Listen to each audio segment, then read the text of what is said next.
একজন বিবাহিত ব্যক্তি যদি জেনা করে ফেলে, নাউজুবিল্লাহ, যে দেবর ভাবি শালিদুল্লাহ ভাই তোমরা শোনো, যদি বিবাহিত কোনো ব্যক্তি জেনা করে ফেলে, সে যদি খাস তওবা করে আল্লাহ পাকের কাছে, আল্লাহ পাক যদি তার সমস্ত গুনাহ মাফ করে দেন, তারপরেও যদি তার এই মামলাটা ইসলামিক কোর্টে চলে আসে, তাহলে তাকে রজম করতেই হবে, বেঁচে থাকার অধিকার নাই।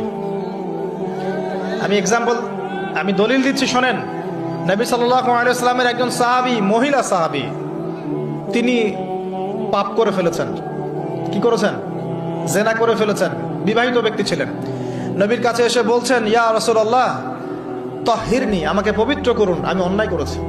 নবী সাল্লাল্লাহু আলাইহি ওয়াসাল্লাম বলছেন, মুখ ফিরিয়ে নিচ্ছে, একবার ডান দিকে মুখ ফিরাচ্ছেন, একবার বাম দিকে মুখ ফিরাচ্ছেন। নবী শুনতে যাচ্ছেন না, কারণ এটা কোর্টে চলে আসলেই বিপদ। নবীজি বলছেন, বাসায় যাও, বাসায় যাও, তওবা করো, আল্লাহর কাছে তওবা করো, আল্লাহ মাফ করে দিবে। বাসায় চলে যাও, বাসায় চলে যাও, তওবা করো, আল্লাহ মাফ করে দিবে।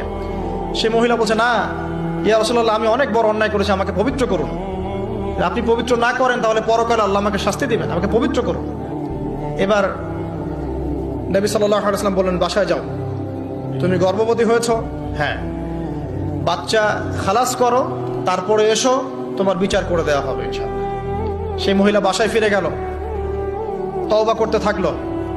তার গর্ভের সন্তান বড় হতে লাগলো। এক পর্যায়ে সন্তান জন্ম হলো।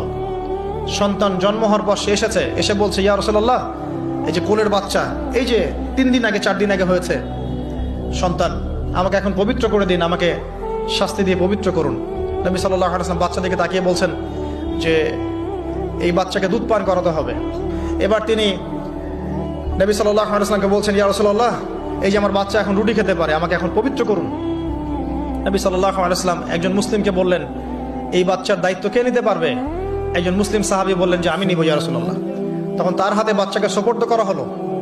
বাচ্চাকে সোপর্দ করার পর এই মহিলাকে নিয়ে যাওয়া হচ্ছে এবং সাহাবীকে বলা হলো, অন্যান্য সাহাবীদেরকে বলা হলো, তোমরা এই মহিলাকে নিয়ে যাও, নিয়ে গিয়ে রজম করো, অর্ধেক মাটিতে পুঁতে ফেলে পাথর নিক্ষেপ করে হত্যা করো। এবার সাহাবীরা এই কাজ করছেন। খালিদ বিন ওয়ালিদ রাদিয়াল্লাহু আনহু, বিখ্যাত বীর সাহাবী, তিনি তখন মুসলিম হয়েছেন এবং অনেক যুদ্ধের নেতৃত্ব দিচ্ছেন। তিনি একটা পাথর নিক্ষেপ করেছেন।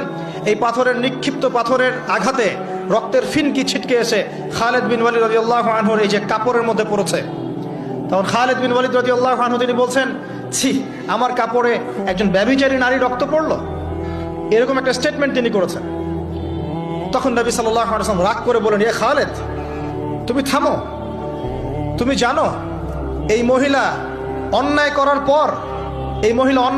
পর এমন তওবা